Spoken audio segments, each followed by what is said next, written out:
자격 때문이 아니라 자녀이기 때문에라고 하는 제목으로 우리 로마서 말씀을 계속해서 우리가 보도록 하겠습니다. 여러분, 우리가 영양분을 보충하기 위해서 먹을 수 있는 음식 중에 가장 흔한 음식 바로 이 달걀이죠. 여러분, 이 달걀에서 가장 중요한 것은 노른자입니다. 왜냐하면 많은 영양분이 흰자에도 있지만 흰자에는 없는 것이 이 노른자에게 있거든요. 그게 무엇이냐면 바로 생명입니다. 생명. 이 노른자 이 계란을 잘 품고 온도를 맞춰주면은 실제로 그 노른자가 병아리가 되어서 태어나기도 하죠. 만약에 계란을 깼는데 그 안에 노른자가 없고 흰자만 있다면 그 계란을 보고 죽은 계란이라고 아마 이야기할 겁니다.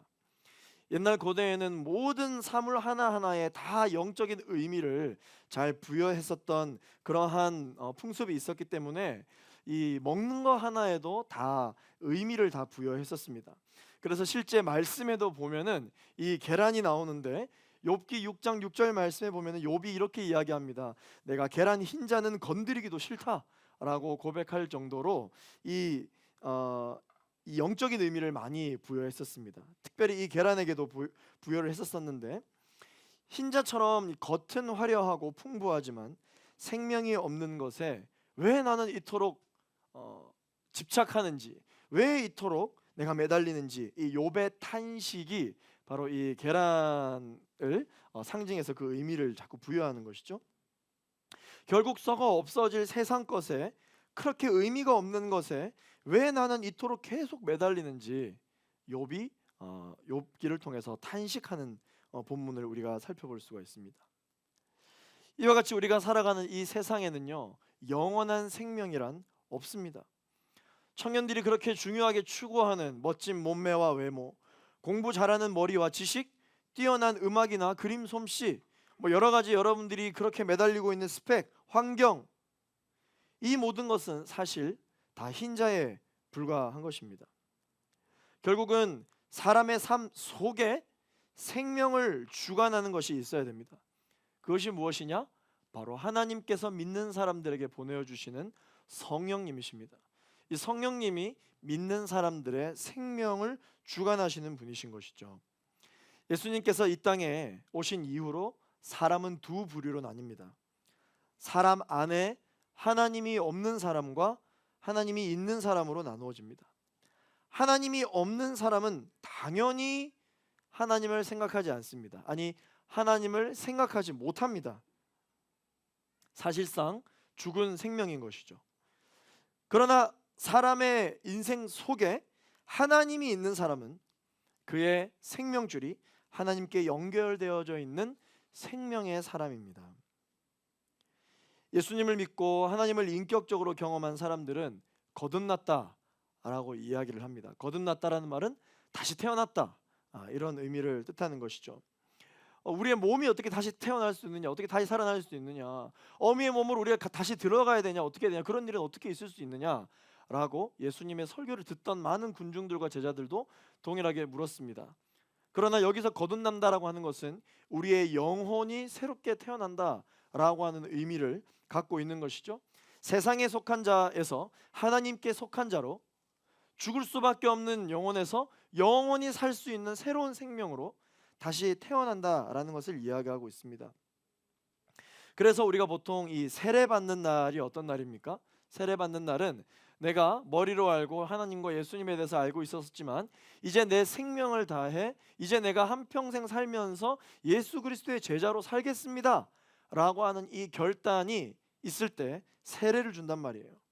그래서 하나님을 머리로 아는 것이 아니라 가슴으로 알고 하나님을 인격적으로 경험할 때 거듭난다라고 이야기합니다. 이번에 우리 10월 달에도 갈렙 공동체에 세례 신청자가 있습니다. 할렐루야. 네, 갈렙에서도 얼마 만에 세례인지 모르겠습니다. 우리 모두가 함께 정말 기쁨으로 축하해야 할 일입니다. 우리가 수련회 장소에 가서 마지막 날 우리 전도사님께서 광고하셨던 것처럼 선상 세례로 이번에 특별히 진행이 됩니다. 이 선상 세례라는 단어 때문에 많은 청년들 사이에서 이 많은 이야기들이 있더라고요. 우와, 배 위에서 어떻게 해야지, 축구해 준 사람 배 위에 타냐 마냐, 뭐 여러 가지 이야기가 있더라고요. 여러분, 이 선상세례의 의미는 나중에 여러분 또 가서 아시게 되시겠지만, 간단히 말씀드리면 이 강화도의 첫 세례가 선상세례에서 있었어요. 선교사님이 강화도에 있는 어떤 그 어머님에게 세례를 주려고 했는데 강화도 도민들이 선교사님을 못 들어오게 막은 거예요. 그래서 오랑캐는 나가라 막 이렇게 했었던 것이죠. 그래서 이 주민들의 눈을 피해서 그 아들이 어머니를 업고 이 배를 타고 이 어디죠? 저 바닷속으로 나갔어요. 나가서 방해를 받지 않고 그 배 위에서 선교사님이 어머니에게 세례를 줬고, 그게 강화도에서 첫 1호 세례였고, 그때부터 제일 앞장서서 세례 주는 것을 반대했던 그 어른이 강화도의 첫 장로가 되고 교회가 세워지면서 강화도에 아주 선교적으로 의미 있는 지역입니다. 그래서 그 교회 앞마당에 가면은 배 모형이 있어요. 네, 그래서 배 굉장히 실망하는 듯한 어떤 그런, 분명히 겉은 화려하지만 속에 생명 있는 게 중요하다 이야기하고 있는데, 네, 아무튼 그렇게 해서 그 배 모형 위에서 하나님께서 이 땅에 복음의 씨앗을 주신 것에 감사하며 그 복음을 또 우리 이번에 세례 받으시는 분에게까지 이끌어주신 하나님께 감사하는 의미로, 네, 특심을 부여하여, 네, 이번에 세례를 주게 됩니다. 누가 받게 될지 순 사람들은 아시겠지만 정말 축복받으신 분입니다. 네. 예수님을 믿은 우리는 이제 막 태어났기 때문에, 거듭난 지 얼마 안 됐기 때문에 사실 영적으로 보았을 때는 아주 어린 상태입니다. 아주 어린 상태. 어린 아이의 특징은 무엇입니까? 보호자가 반드시 필요합니다. 사랑으로 양육을 받아야 돼요. 혼자 일어서지도 못하고 혼자 밥을 먹지도 못하죠. 신발 신는 것부터 손을 잡고 일어서서 걸을 때까지, 그리고 말하는 거, 그리고 행동하는 거 전부 다 이 보호자가 도와줘야 됩니다. 그게 어린 아이예요. 이와 같이 우리 영혼도 태어난 지, 거듭난 지 얼마 안 됐기 때문에 비록 우리가 장성한 성인이라 할지라도 영혼의 시선으로 바라보게 되면은 우리는 매우 어린아이와 같은 상태입니다. 마찬가지로 우리 하나님께서는 이와 같이 하나님 앞에서 늘 부족하고 늘 연약한 우리이신 것을 아시기 때문에 하나님께서는 우리를 늘 돌보아 주시는 것입니다. 늘 우리를 보호해 주시는 보호자로 계시는 것이죠. 그걸 누가 아시느냐?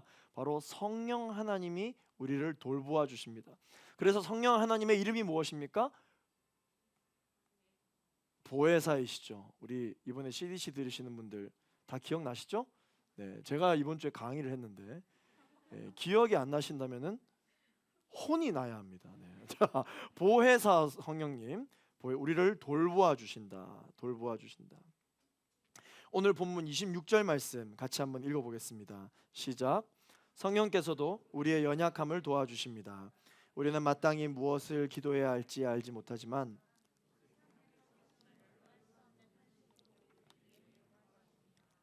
오늘 우리가 나엘이를 축복기도 해줬습니다.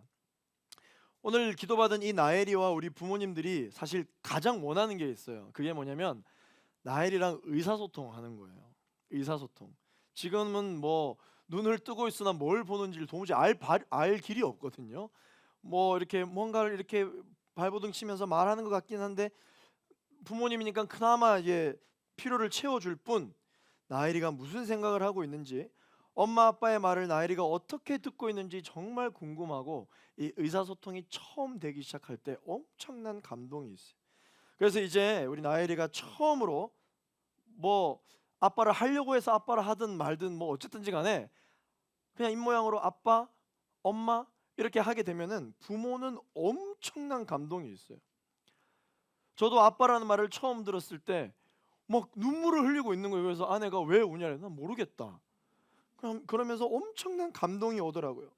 그 아빠라고 이야기하는 소리를 처음 듣는 그 순간, 아주 짧은 순간인데 그동안 살아왔던 인생의 막 시간들이 막 생각이 나고, 이 아이를 키우면서 피곤했던 모든 것들이 다시 막 눈 녹듯이 사라지면서 속으로 어떤 생각이 드냐면 내가 아빠라니? 그래, 내가 네 아빠야. 내가 너를 위해서 뭔들 못하겠냐라는 마음이 그 아빠라는 말 한마디 때문에 엄청 들게 됩니다. 이러한 마음을 전혀 공감하지 못하시겠죠? 공감할 그날이 올 것입니다. 할렐루야. 공감할 그날이 올 것입니다. 엄청 감동이 돼요. 그런데 여러분, 우리 하나님도 똑같습니다. 우리가 예수를 믿고 하나님을 아빠, 아버지라고 부르기 시작하면 하나님 아버지의 마음이 그렇게 감동될 수가 없어요.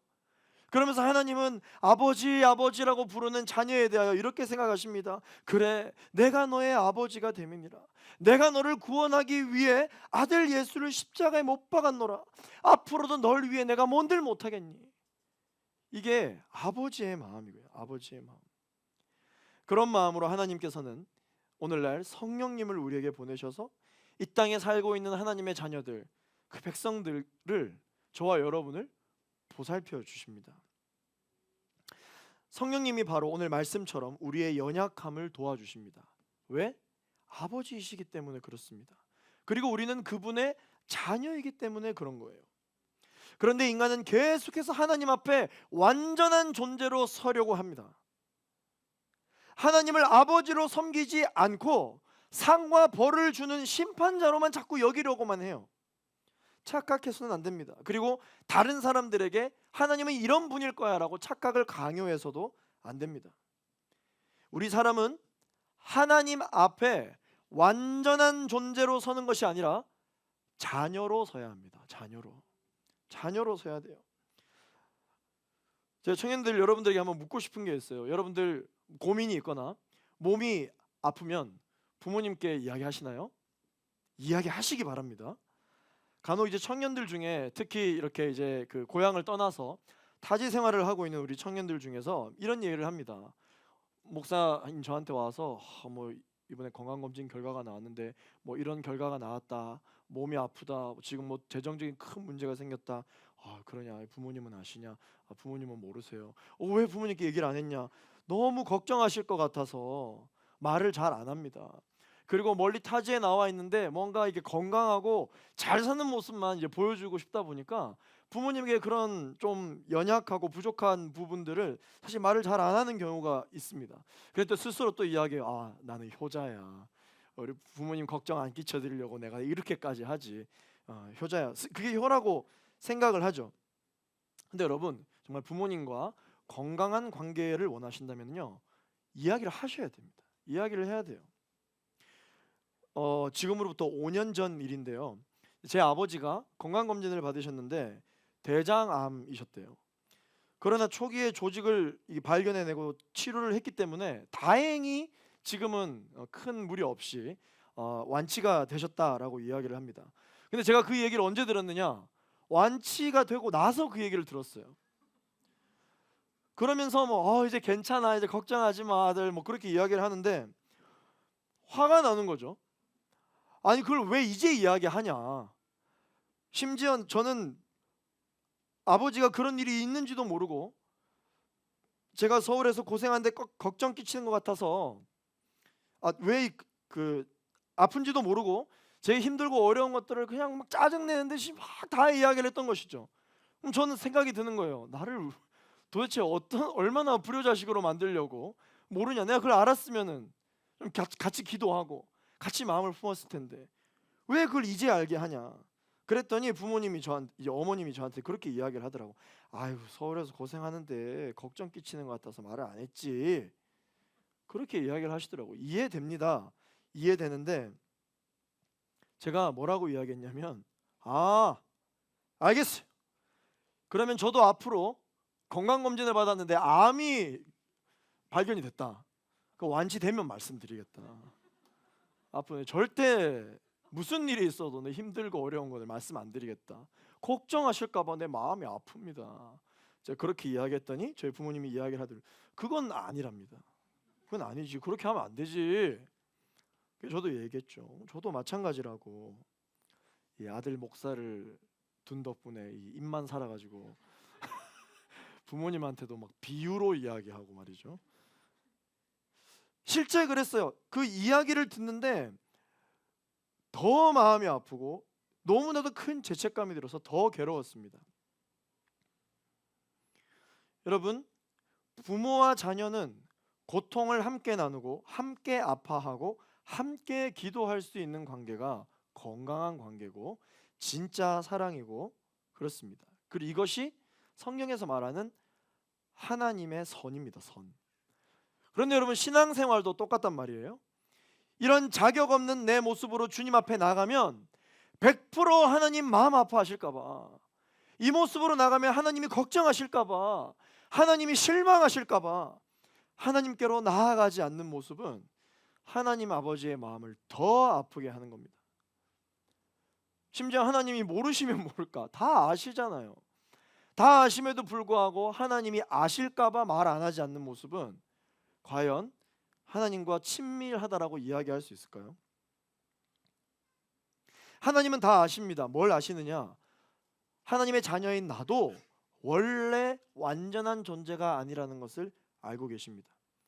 심지어 그거는 나의 의지가 약해서라기보다는 심지어 그것은 나 때문에 그렇지 않다라는 것도 알고 계십니다. 뭐 때문에 연약하냐? 죄 때문에 연약하죠. 사람은 원래 죽지 않게 창조되었고 사람은 원래 죄 짓지 않게 창조되었기 때문에 연약하지 않게 창조되었어요. 온전하게 창조가 되었습니다. 왜냐? 사람을 창조한 하나님께서 온전하시기 때문에 사람도 원래는 그렇게 창조되었어요. 연약하지 않도록. 그런데 왜 우리가 연약한 존재가 되었습니까? 죄 때문에 그런 것이죠. 이걸 하나님이 알고 계신다고요. 하나님이 이걸 알고 계시기 때문에 우리가 연약한 모습으로 나아갔을 때 또 봐라 이렇게 안 하신다고요.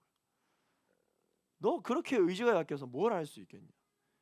분명히 그러지 않기로 나랑 약속을 했는데 또 이런 모습으로 나와까 너는 복을 받을 자격이 없다.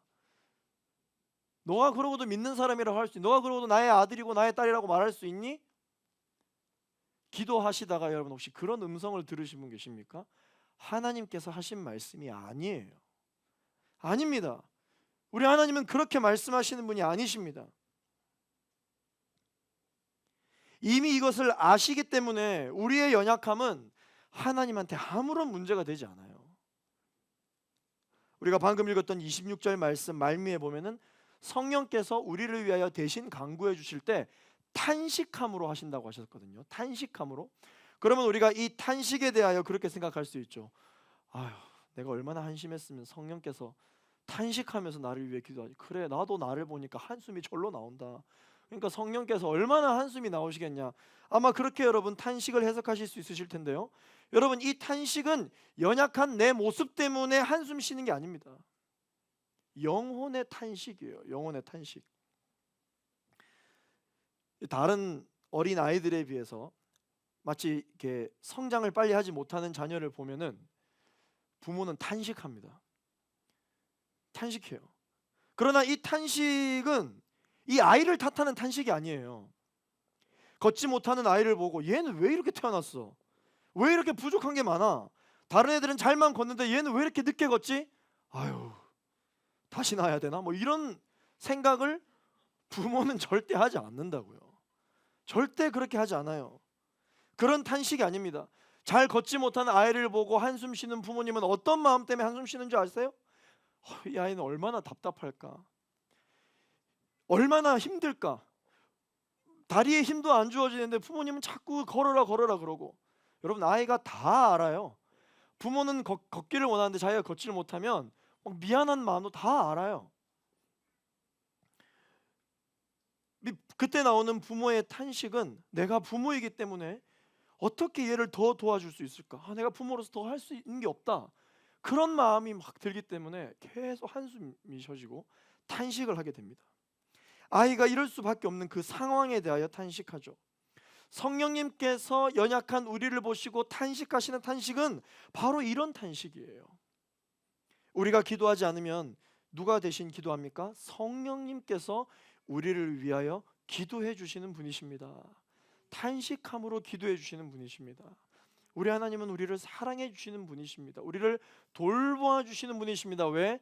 그분은 우리 아버지 되시기 때문이죠. 27절 말씀 우리 같이 한번 읽어보겠습니다. 시작. 마음을 살피시는 분께서 성령의 생각이 무엇인지 아십니다. 이는 성령께서 하나님의 뜻을 따라 성도를 위해 간구하시기 때문입니다. 자, 여기 말씀해 보시면 마음을 살피시는 이가 바로 하나님을 뜻하는 것이죠. 마음을 살피시는 하나님이 성령의 생각을 아신다. 하나님과 성령의 생각은 100% 일치합니다. 그렇기 때문에 성령님이 우리를 위하여 탄식함으로 대신 간구해 주시는 그 기도 내용은 100% 하나님의 뜻에 맞는 기도예요. 그래서 여러분 기도하실 때 하나님께 그렇게 기도하세요. 기도의 문이 막히면 성령이시여 이 시간 내 입술을 주장하여 주셔서 성령께서 말하게 하심에 따라 기도하게 하여 주옵소서. 그렇게 기도하셔야 됩니다. 성령님께서 완벽한 기도를 하고 계십니다. 그러나 성령님은 탄식하고 계신 것이죠. 왜냐하면 우리가 기도하지 않기 때문에. 사랑하는 갈렙 청년 여러분, 입을 열어 기도를 시작하시게 되기를 예수 그리스도 이름으로 축원합니다. 기도가 안 나온다? 찬양하세요. 찬양도 곡조 있는 기도입니다. 그 찬양 가사의 고백이 여러분들의 기도가 될 거예요. 기도를 해보세요. 시간을 정해서 기도하세요. 하나님과 약속하는 시간입니다. 여러분이 기도하기 시작하면 성령님께서 어떠신 줄 아시나요? 기뻐하고 즐거워하시기 시작하십니다.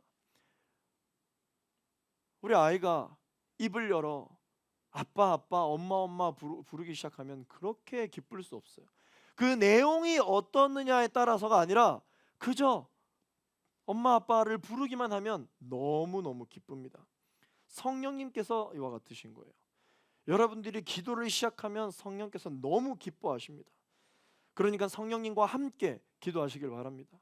저도 우리 아이 이제 기도를 교육시키기 위해서 특히 식사 기도 때부터 항상 교육을 시키거든요. 지금 이제 2돌이 지났는데 2돌 동안은 계속 제가 기도했습니다. 똑같은 내용으로 계속 기도했습니다. 하나님 아버지 감사합니다. 맛있는 걸 주셔서 감사합니다. 이것 먹고 건강하게 해주세요. 예수님 이름으로 기도합니다. 이거를 2돌 동안 계속 기도를 했거든요. 계속 기도를 하고 나서 어느 날 과연 얘가 할 수 있을까라는 생각에 기도를 한번 시켜봤습니다. 그랬더니 못하더라고요. 그래서 아직은 안 되나 보다. 그래서 이렇게 제가 얘기했어요. 따라해. 하나님 아버지 감사합니다. 감사합니다. 맛있는 거 주셔서 감사합니다. 감사합니다. 따라를 하더라고요. 또 몇 달 지나고 나서 제가 그렇게 또 했습니다. 기도 한번 해봐 그랬더니 못하겠대요. 그러면서 또 따라해 하면서 이렇게 따라하다가 그 다음에 제가 조금 내용을 바꿔서 기도를 했어요. 늘 똑같으면 저도 좀 지루하잖아요. 그래서 좀 바꿔서 기도를 해봤어요. 엄마가 음식을 맛있게 만들었습니다. 따라하라고 그랬어요. 그랬더니 아이가 갑자기 기도하는데 짜증을 내면서 뭐라고 얘기하냐면 이것 주셔서라고 해야지 이러죠. 그렇게 이야기하는 거예요. 이것 주셔서라고 해야지. 그래서 제가 가만 생각해 보니까 늘 반복해서 기도했던 그 기도의 내용을 기억하고 제가 미안하다. 이것 주셔서 이것 먹고 건강하게 해주세요. 지금은 기도하라 그러면 쭉 이제 다 하더라고요. 그런데 여러분, 이 기도라고 하는 것, 하나님과 우리 사이의 기도도 마찬가지입니다. 여러분들이 지금 영적으로 어린아이 상태이기 때문에 기도가 절대 완벽할 수 없어요. 기도가 절대 온전할 수 없습니다. 그러나 여러분들 기도할 때 그렇게 기도하는 것이죠. 성령님 알려주옵소서, 성령님 가르쳐 주옵소서. 그러면 생각나게 하심에 따라 여러분 기도해 보십시오. 그러면 여러분들의 기도의 내용이 풍성해지기 시작합니다. 기도의 내용이 여러분 하나님의 뜻에 맞아가기 시작합니다. 아이가 아파서 병원을 가려고 합니다. 아이 스스로 병원을 갈 수 있어요, 없어요? 못 가죠. 부모가 아이를 병원에 데려가야 합니다. 그런데 부모는 또 탄식합니다. 왜냐하면 아이가 병원 가기 싫다고 옷을 안 입으려고 안기려 하지도 않고 막 몸부림을 엄청 심하게 치거든요. 그러면 멘탈이 탈탈 털려요. 정말 어이구 내가 너를 위해서 병원 가자는데 왜 이렇게 안 간다고 그러니. 근데 알죠. 병원 가면 주사 맞아야 되고 불편한 걸 아니까. 그렇지만 건강하려면 가야 해요. 너무 울고 불고 떼를 쓰다 결국 지쳐서 잠이 든 아이를 안고 병원을 가게 됩니다. 부모는 기진맥진하게 됩니다. 그렇지만 병원은 꼭 데려갑니다. 왜? 사랑하기 때문에 데려가는 거예요. 그런데 아이가 병원 가는 게 무서워서 막 눈에 눈물이 그렁그렁 하면서도 엄마 아빠 품에 꼭 안겨서 병원을 가려고 하면은 그렇게 기특할 수가 없어요. 자 이제 병원 가자 그러면 가기 싫은데 하지만 근데 이거 가야 건강해질 수 있어 하면서 순순히 이제 말에 응해서 옷 소매에 팔을 넣고 이제 다리를 놓고 순순히 응하면 그렇게 기특할 수가 없어요. 부모의 탄식은 기쁨과 감동의 환호로 바뀌게 됩니다. 아이가 병원 갈 테니까 병원을 이제 자기가 가려고 마음을 먹으면 그때부터 부모의 마음에는 어떤 마음이 생기기 시작합니다. 너무 기특하다. 어디서 이렇게 예쁜 게 태어나가지고 너무 너무 기특하다라고 하면은 이제 부모랑 둘이서 부모가 서로 상의를 하게 됩니다. 오늘 너무 잘했는데 우리가 좀 칭찬을 해줘야 되지 않을까? 어떻게 칭찬을 해줄까? 며칠 전부터 그 자동차를 너무 갖고 싶어 했는데 약국에 가서 그 약국 가면 요즘 자동차가 엄청 많거든요. 아주 훌륭한 마케팅 전략인 것 같은. 약국을 데려가자. 약국 데려가서 그렇게 사고 싶어하는 자동차를 우리 사주는 게 어때? 그거 좋은 생각이다. 그럼 병원 갔다 어차피 약국을 가야 될 테니까 가면은 자동차를 사주기로 합니다. 근데 아이가 자동차 사주세요. 병원 갈 테니까 차 사주세요. 안 한단 말이에요. 그러나 부모는 알고 있어요. 이 아이의 결핍을 알고 있어요. 이 아이가 지금 뭘 원하는지 이미 알고 있단 말이죠. 그래서 부모가 아이가 병원을 가겠다고 순종하는 마음으로 나아갈 때 그가 뭐가 필요한지를 알고 이미 사줄 걸 다 계획하고 있어요. 구하지 않은 것도 다 주려고 마음을 먹고 있단 말입니다. 근데 하나님도 똑같아요. 하나님도 우리가 기도하지 않으면 탄식하십니다. 기진맥진해 하세요. 그렇지만 계속 기도해 주십니다. 왜? 사랑하니까. 그러나 우리가 기도하기 시작하면 성령님 그때부터 너무 기뻐하세요. 너무 기특하거든요. 그리고 우리가 구하지 않은 기도의 제목들도 우리가 필요하다는 것을 알고 주시려고 마음을 먹으신다는 것이죠. 여러분들의 기도가 완벽하지 않아도 됩니다. 여러분들의 기도가 온전하지 않아도 돼요. 일단 기도를 하시기 바랍니다. 그러면 성령님께서 그 기도를 고쳐주세요. 여러분들이 고백할 때마다 성령께서 가르쳐 주십니다. 그런데 기도조차 하지 않으면 내 마음이 지금 기도할 마음이 아니에요. 그런 마음은 없어요. 그런 마음은 없어요. 기도를 해야 될 상황이다. 내 마음이 너무 어렵다. 하나님과 뭔가 다른 마음이 내 안에 있다. 기도를 무조건 시작해야 됩니다. 기도하셔야 돼요. 속상하면 속상하다. 마음 아프면 마음 아프다. 열받으면 열받는다. 원망하는 마음인데 원망하는 마음이 든다. 여러분 기도하셔야 됩니다. 그런데 내가 이렇게 기도하면 하나님이 속상해 하실 거야. 이렇게 기도하면 하나님이 좋아하시지 않으실 거야. 차라리 기도를 닫자. 기도를 멈추자. 누가 제일 좋아할 일입니까? 하나님이 그래. 너 개념이 있구나. 당분간 기도하지 마라. 그렇게 말씀하실 분이 아니라는 것이죠. 누가 좋다고 박수치고 됐다 하겠습니까? 사탄이 좋아하는 거예요. 사탄이 좋아하는 것입니다. 그러나 하나님 내가 원망하지 않는 마음으로 기도해야 되는데 내 마음에 원망하는 마음이 드는데 이거 어떻게 해야 되나요? 하나님께 맡겨야 돼요. 하나님께 맡겨야 됩니다.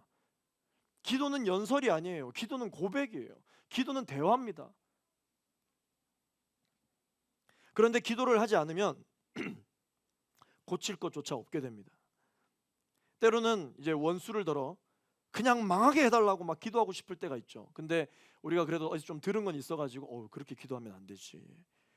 그렇게 거룩하지 않은 기도를 하면 안 되지 라는 생각을 하실 수 있는데요. 여러분 그냥 그렇게 기도하세요. 그냥 그렇게 기도하세요. 성령께서 마음에 평안을 주시고 원수를 망하게 하는 기도에서 원수를 불쌍히 여기는 마음에 긍휼의 기도로 바꿔주십니다. 성경 인물 중에 욕을 제일 잘하는 사람이 있어요. 누구냐? 다윗입니다. 다윗. 그런데 하나님이 뭐라고 이야기하냐면 다윗을 엄청 좋아한다고 하세요. 자, 시편을 읽어보시면 정말 한 번도 들어보지 못한 엄청난 욕들이 나옵니다.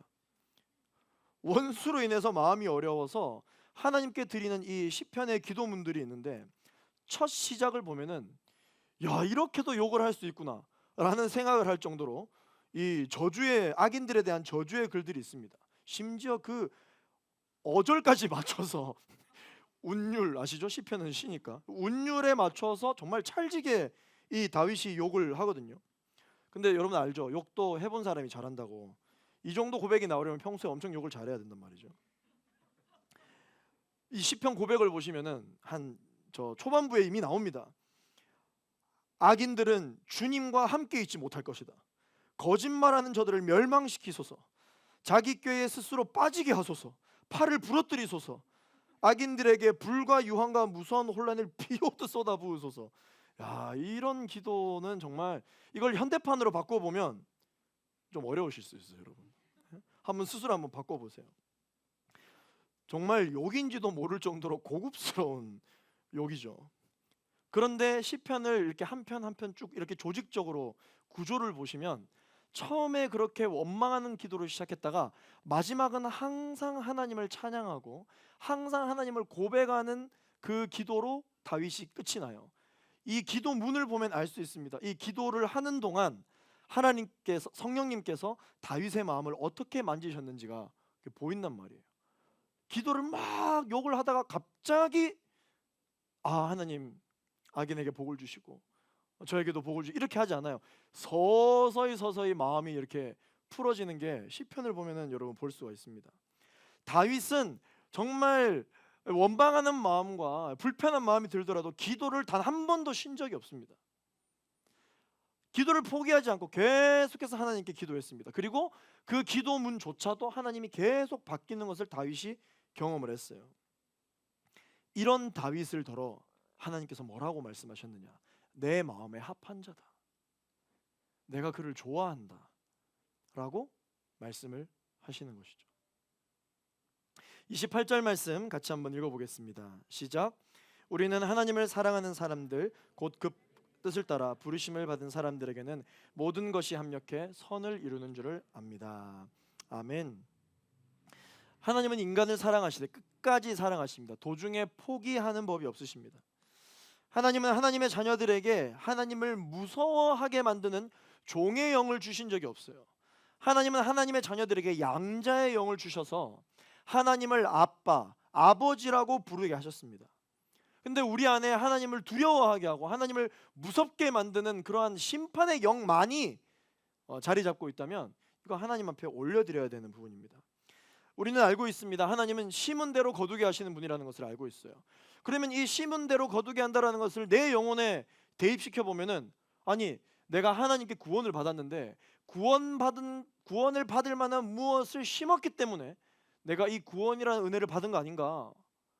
그런데 가만히 생각해 보면 나는 구원받을 자격이 없어요.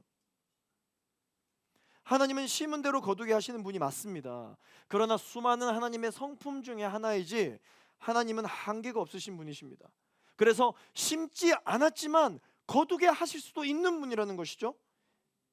심은 대로 거두게 하시는 분이라면 우리가 어떻게 구원을 받을 수 있겠습니까? 우리는 구원을 받을 만한 무언가를 심은 적도 없고 그런 걸 심지도 못합니다. 자격 없는 우리이지만 하나님께서 우리를 구원하시는 이유는 하나님은 우리를 자격 있는 사람으로 부르시지 않고 자녀로 부르시기 때문입니다. 자녀로 부르시기 때문입니다. 왕을 만나려면 반드시 자격이 있어야 돼요. 그러나 그에 걸맞는 자격이 없어도 왕을 마음대로 만날 수 있는 사람이 있습니다. 왕의 자녀들이죠. 왕자이고 공주들입니다. 하나님은 우리에게 하나님의 자녀로 다가오시는 분이십니다. 오늘 본문에 보시면은 우리가 알거니와 우리가 나오잖아요. 우리가 누구를 말하는 것이냐면은 첫 번째 하나님을 사랑하는 사람들을 뜻하는 거예요. 자, 하나님을 사랑하는 사람들은 모든 것이 합력하여 선을 이루는 걸 경험하게 될 것이다. 자, 여기서 말하는 하나님을 사랑하는 사람은 누구냐면 죄가 없는 사람이 아닙니다. 완전한 자가 아닙니다. 그저 하나님을 사랑하는 사람들입니다. 제가 묻겠습니다. 여러분 맞으시면 아멘 하시기 바랍니다. 여러분들은 비록 죄가 있지만 완전하지는 않지만 우리 하나님을 정말로 사랑하십니까? 그렇다면 여러분 이 말씀은 바로 나에게 해당되는 말씀인 거예요. 믿음 좋은 사람들에게 해당되는 것이 아니고 하나님께서 특별히 선택한 누군가에게만 해당되는 게 아니라 오늘 이 말씀을 듣는 바로 나에게 해당되는 말씀인 거예요. 두 번째, 그분의 뜻을 따라 부르심을 받은 사람들, 그 사람들은 모든 것이 합력해 선을 이루게 되는 것을 경험하게 됩니다. 제가 선포하건대 단 한 명도 지금 여기 이 자리에 우연히 와 계신 분은 아무도 없습니다. 다 하나님의 콜링과 다 하나님의 부르심을 받았어요. 여기 있는 사람들 중에 단 한 사람도 빠짐없이 누군가에게로부터 하나님을 소개받았습니다. 누군가에게로부터 복음을 듣게 되셨어요. 부모님을 통해 하나님의 자녀로 부름을 받았습니다. 친구를 통해 하나님의 자녀로 부름을 받았습니다. 직장 동료를 통해 하나님의 자녀로 부름을 받았습니다. 누군가는 내게 복음을 소개해 주었고 하나님이 지금 당신을 부르고 계시다고 말해 주었기 때문에 지금 여기 우리 모두가 있는 것이죠. 그리고 갈렙으로 함께 우리가 신앙생활을 하고 있는 것입니다. 성경은 말합니다. 이런 사람들, 부르심을 받은 사람들은 뭘 경험하게 되느냐? 모든 것이 합력해 선을 이루는 것들을 경험하게 된다. 그런데 여러분, 이런 현상은 세상에서는 절대 얻을 수 없어요. 하나님에게서만 가능한 것입니다. 세상은 이야기합니다. 자격을 원해요. 어떤 가치가 있으면 이 가치를 받아 누릴 만한 자격을 무조건 논하게 되어 있습니다. 그 정도의 값어치를 내던지, 아니면 그런 출신이든지, 아니면 누군가의 추천을 받든지, 아니면 본인이 어떤 자격이 주어지든 스펙이 있든지, 세상에서 주는 모든 복은 다 자격이 있단 말이죠. 그러나 하나님을 사랑하는 사람들, 그리고 하나님의 부르심을 받은 사람들은 세상에서는 경험할 수 없는 걸 받게 됩니다. 세상은 어떠냐면요, 경험하면 경험할수록 좌절을 하게 돼요. 이성과 합리성은 세상에서 이야기하는 것들이죠. 많으면 많을수록 좋을 것 같죠? 많으면 많을수록 불안합니다. 지금 우리가 살아가고 있는 이 시대는 정말 정보의 홍수 속에 살아가고 있잖아요. 옛날에는 어떤 사건이나 사고나 사기나 뭘 당했을 때 아이고 내가 알았다면 내가 이러지 않았을 텐데 좀 알려주지, 내가 좀 더 공부를 했어야 되나, 계속해서 뭔가를 추구합니다. 그러나 요즘은 유튜브로 뭐 검색하면 다 나오잖아요. 뭐 변호사도 나오고 법조인들도 나오고 뭐 없는 게 없습니다. 다 나옵니다. 오늘 계속 아이 얘기가 나와서 말인데, 이제 여러분들 이제 결혼을 준비하시게 되시잖아요. 다 유튜브로 결혼 싸게 하는 방법, 결혼 사진 잘 찍는 뭐 포토그래퍼 선정하는 방법, 뭐 서울 근교 정말 인생 결혼 사진 나올 수 있는 뭐 탑10 뭐 이런 거 엄청 이제 검색을 하게 됩니다. 그러면 있잖아요, 알아보면 알아볼수록 스트레스가 쌓여요. 왠지 알아요? 너무 많아. 너무 많아. 그래서 그 중에 하나를 골랐는데 골라도 불안해요. 내가 과연 잘 고른 것인가? 이제 아이를 놓게 되잖아요. 임신이란 거 한 번도 경험해보지 못하고, 출산이란 거 한 번도 경험해보지, 말로만 들었던 그 새로운 세계에 대하여 엄청난 상상력이 이제 듭니다. 그럼 또 막 유튜브 찾아봅니다. 뭐 임신하기 전에 준비해야 되는 것들, 뭐 출산 준비해야 되는 것들, 아이가 생기면 이렇게 해야 되는 뭐 응급처치 방법, 뭐 이런 거 나옵니다. 저희 아내와 제가 늘 했던 게 잠자기 전에 한 편씩 보는 거였어요. 이렇게. 또 이렇게 유튜버들이 있거든요. 한 편씩 보면서 공부하고, 아 이런 거구나 저런 거구나. 근데 알면 알수록 엄청 불안합니다. 엄청 불안해요. 그러면서 아이가 조금만 뭐 한 일주일만 못 걸어도 엄청 불안하거든요. 그러면은 부모님들이 이렇게 이야기합니다. 아이고 우리 때는 뭐 그런 것도 없어가지고 뭐 못 걸으면 못 걷는구나, 걸으면 걷는구나 했는데 요즘은 뭐 너무 많이 알아가지고 야 너 그냥 의사인 줄 알았어 라고 이야기할 정도로 그렇게 이야기하시더라고요.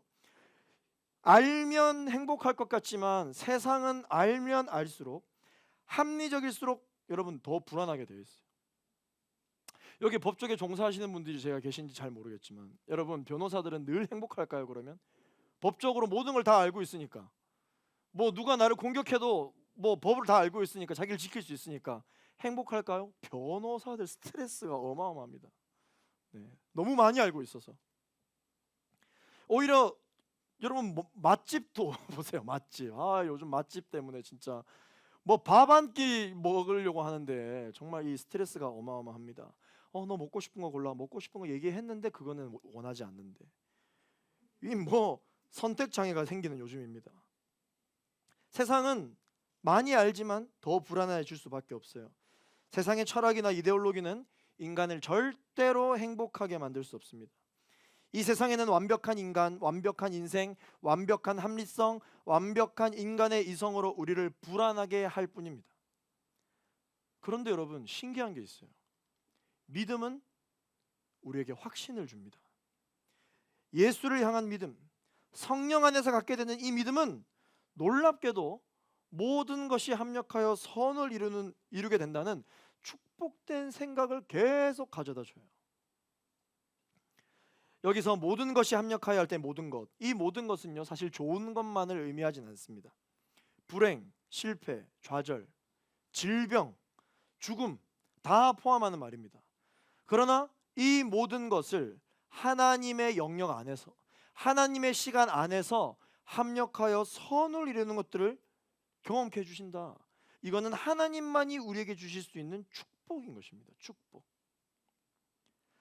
합력한다. 이 합력한다라는 말이 뭐냐면 함께 일한다라는 뜻이거든요. 함께 일한다. 선을 이룬다. 이것은 하나님의 뜻을 말합니다. 자, 성공과 실패가 함께 어우러져서 선한 걸 만들어낸다. 이거는 하나님의 영역에게만 있는 것입니다. 성공만이 절대 선을 만들지 않습니다. 실패도 하나님 안에서는 선을 만들어낼 수 있습니다. 행복과 불행이 함께 어우러져 하나님의 선을 만들어내는 것입니다. 지난주에 우리가 함께 나눴죠. 해산의 고통과 출산의 소망이 어우러져서 생명을 탄생시키는 것입니다. 죽음과 부활이 함께 어우러져서 영원한 생명의 길을 내는 거예요. 고난과 영광이 함께 어우러져 십자가 사건을 가능케 하는 것입니다. 태양은 좋은 것입니다. 그러나 태양이 계속 내리쬐면은 사막이 되고 맙니다. 비도 있고 구름도 있어야 됩니다. 낮도 좋지만 쉴 수 있는 밤도 필요합니다. 그러므로 그리스도 안에 있으면 무엇이든지 선을 만들게 되는 것이죠. 실패도 절망도 죽음도 그리스도 안에서는 결국 선이 되게 됩니다. 그러나 반대로 그리스도 밖에 있으면 아무리 좋은 것이라 할지라도 아무 의미가 없게 되는 것이죠. 찬송가 384장에 이런 고백이 있습니다. 나의 갈 길 다가도록 예수 인도하시니 내 주 안에 있는 긍휼 어찌 의심하리요. 믿음으로 사는 자는 하늘 위로 받겠네. 무슨 일을 만나든지 만사 형통하리라. 무슨 일을 만나든지 만사 형통하리. 할렐루야. 여러분 혹시 어려운 일을 겪으셨습니까? 환난을 당하셨습니까? 어디서부터 굴러온지도 모르는 큰 돌덩이가 여러분들의 앞길을 가로막고 있나요?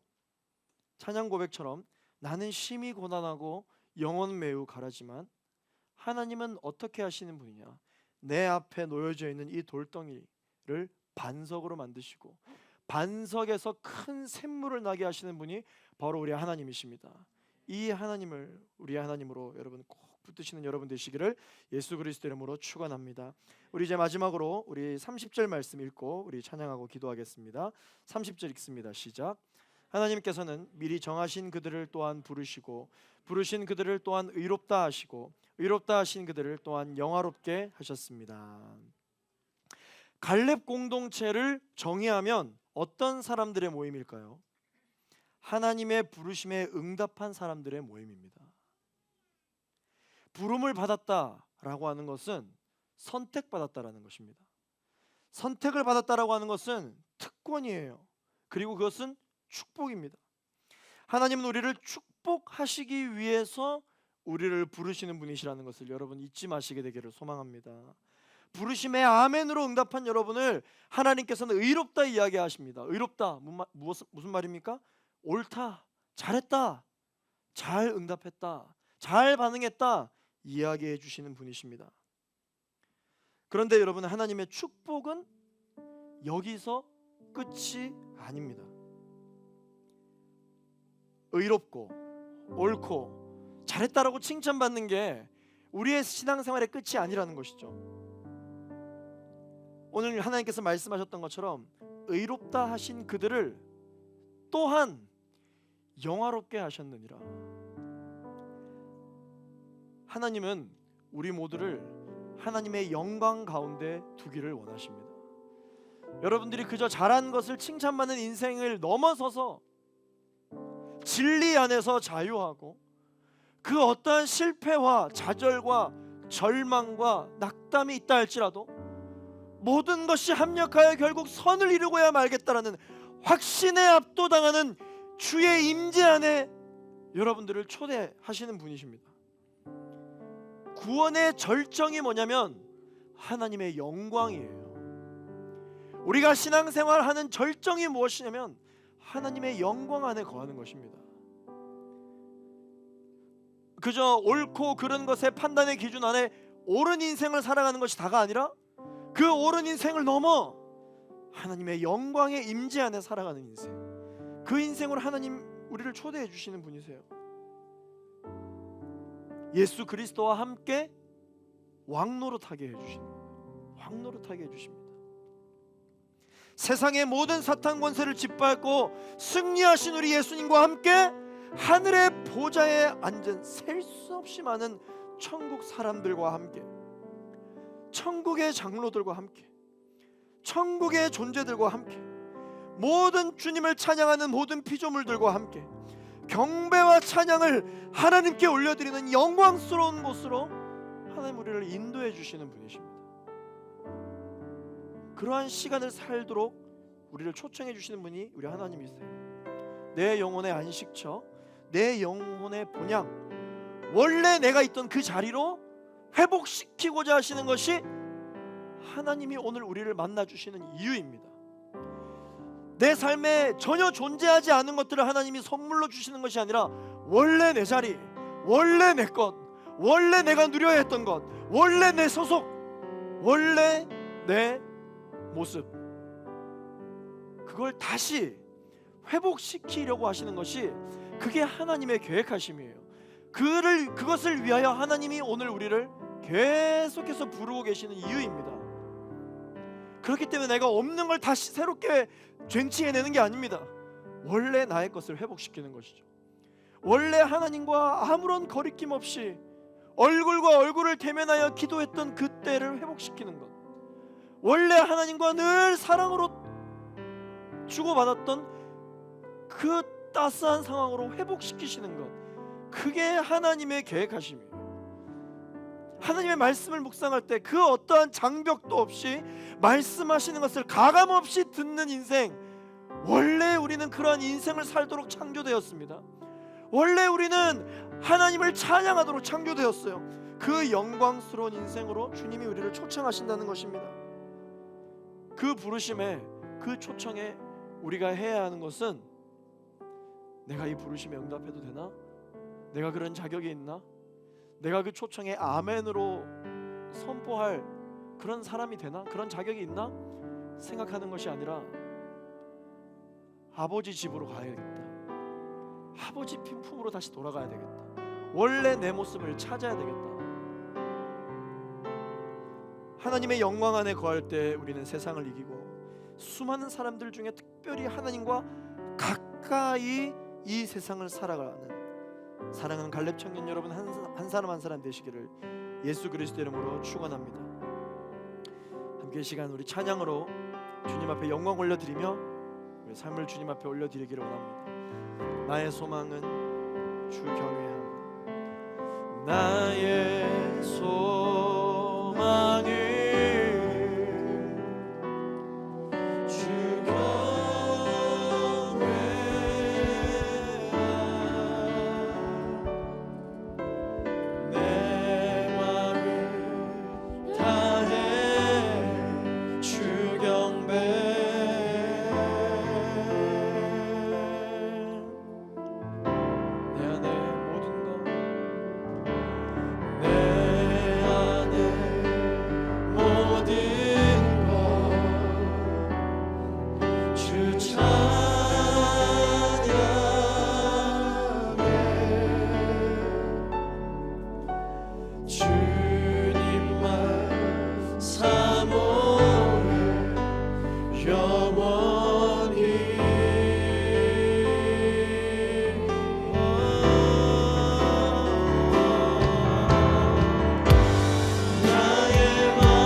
찬양할지어다. 주 찬양해.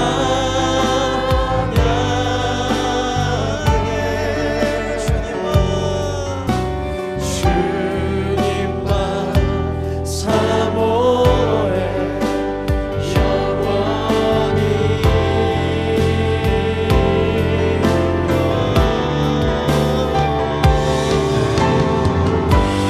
나의 마음을 주께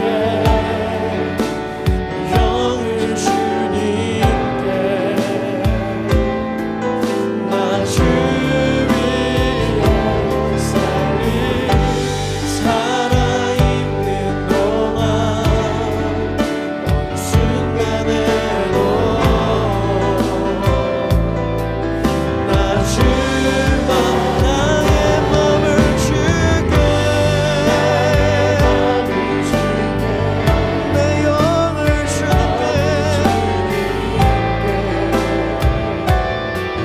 나 주 위에 살리 살아있는 동안 어느 순간에도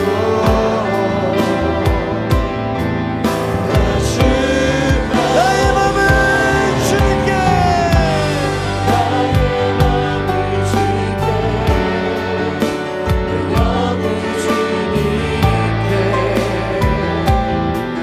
나 주 위에 살리 살아있는 동안 어느 순간에도 나 주만. 우리 이 시간 합심하여 기도하며 나아갈 때 하나님 아버지 나의 영적인 정체성을 회복케 하여 주시옵소서. 하나님 나에게 종의 영을 허락하시지 아니하시고 하나님 나에게 아들의 영을 주심으로 말미암아 내가 하나님을 아버지라고 내가 하나님을 아빠라고 부를 수 있는 자녀로 부르셨습니다. 아버지 하나님, 하나님께서 우리에게 주시는 마음은 두려움이 아니요 재앙이 아니요 하나님께서 우리에게 주시는 마음은 희망과 소망이라고 말씀하셨습니다. 사랑하는 나의 아버지, 사랑하는 나의 아버지, 나의 영을 받아 주시옵소서. 사랑하는 나의 아버지, 나의 영을 받아 주옵소서. 주의 영광의 그늘 아래, 주의 임재 안에 아버지의 품에 거하게 하여 주옵소서. 주여 한번 부르시고 합심하여 기도하겠습니다. 주여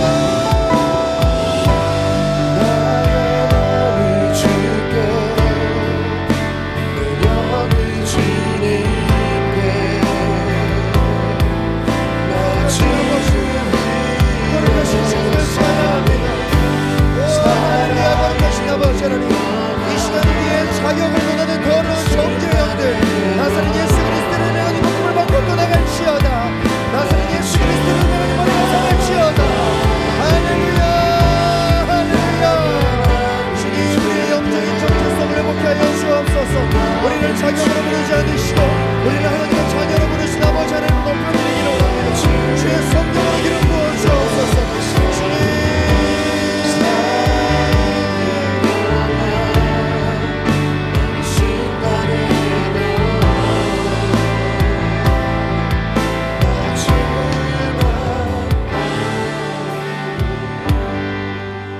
아버지, 우리가 아버지 하나님 품 안에 있는 것이 가장 안전한 길인 것을 고백해 하여 주옵소서. 주의 사랑의 품에 우리가 거하게 하여 주옵소서. 그 사랑 안에 거하기를 사모하고 결정할 때 하나님께서 우리에게 안전한 곳이 바로 이곳임을 깨닫게 해주실 줄로 믿습니다. 좌절과 실패와 절망과 낙담을 또 경험하지만 하나님을 사랑하는 사람들, 하나님께서 부르신 그들은 모든 것이 합력하여 선을 이루는 것을 경험하게 될 것이라고 말씀하여 주셨습니다. 세상에서 이야기하는 것이 아니요 세상에서 찾을 수 없는 하나님께서 주시는 참 평안이기에 하나님 아버지, 우리는 때로는 넘어지기도 합니다. 때로는 하나님을 오해하기도 합니다. 때로는 하나님을 원망하기도 합니다. 그러나 자격으로 우리를 부르지 않으시고 자녀로 부르시는 하나님 앞에 우리의 모든 것을 내 생명까지 우리 주님 앞에 올려드리는 선포와 고백이 성령께서 말하게 하심에 따라 우리 입술로부터 나오게 하여 주옵소서. 내 모든 것 나의 생명까지 다 주님 앞에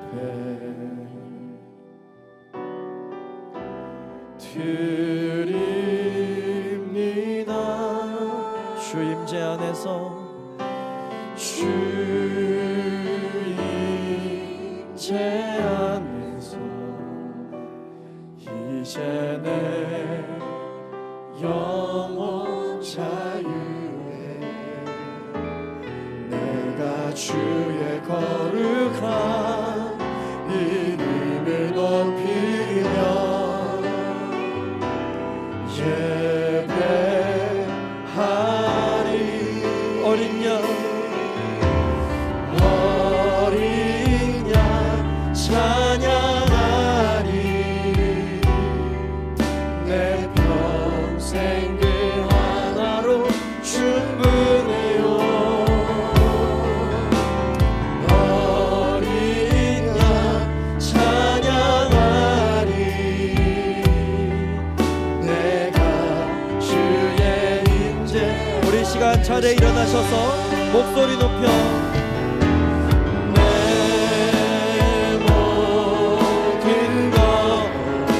생명을 주님께 올려드립니다.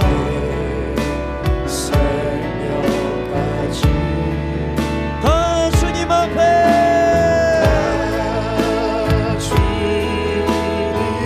내 절망과 내 모든 평안함도 주님 앞에 올려드립니다. 주 임재 안에서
어린 양 찬양하리.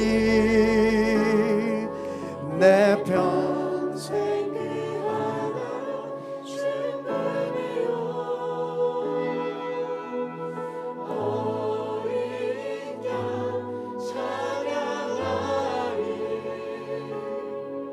내가 주의 임재하리. 우리 한 번 더 우리 주님께만 들리도록 어린 양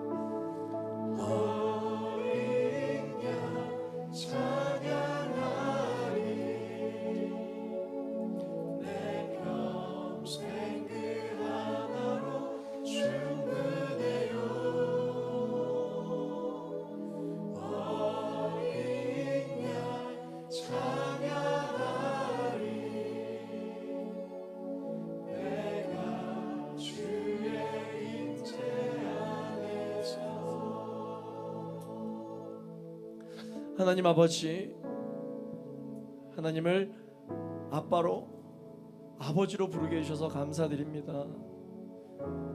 하나님을 그저 우리의 영혼을 심판하시며 이 세상을 창조하신 하나님으로만 우리가 불렀다면 주님, 우리가 이 자리에 나올 때 얼마나 두려움에 떨며 나와야 하겠사옵니까?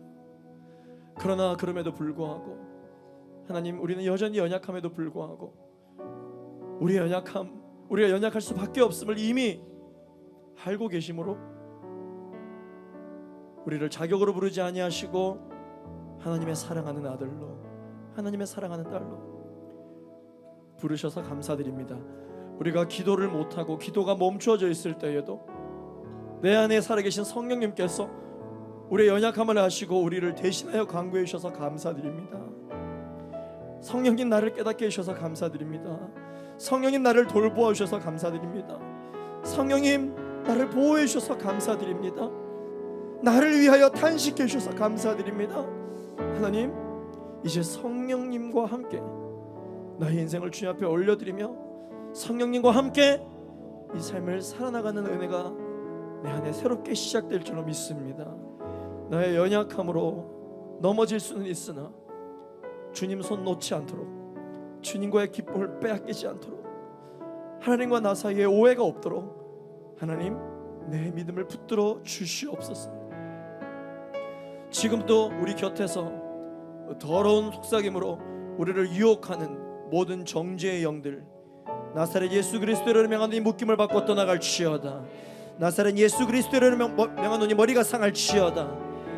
나를 자격 없다고 이야기하는 모든 흑암의 세력들이여 한 길로 왔다가 일곱 길로 도망갈지어다. 주님, 하나님 안에서, 주 임재 안에서 영광을 누리는 우리 갈렙 청년 될 수 있도록 역사하여 주시옵소서. 모든 것을 합력하여 선을 이루실 주님을 기대하며 소망하며 감사드리고 예수 그리스도의 이름으로 기도합니다. 아멘. 그렇게 일하신 하나님께 우리 감사의 영광의 박수를 드리시겠습니다. 할렐루야. 연약한 나를 들어 사용하시며 우리의 삶 가운데 자격 없으나 자녀로 불러주신 하나님을 찬양합니다. 아멘. 아멘. 주님을 높여드립니다. 아멘.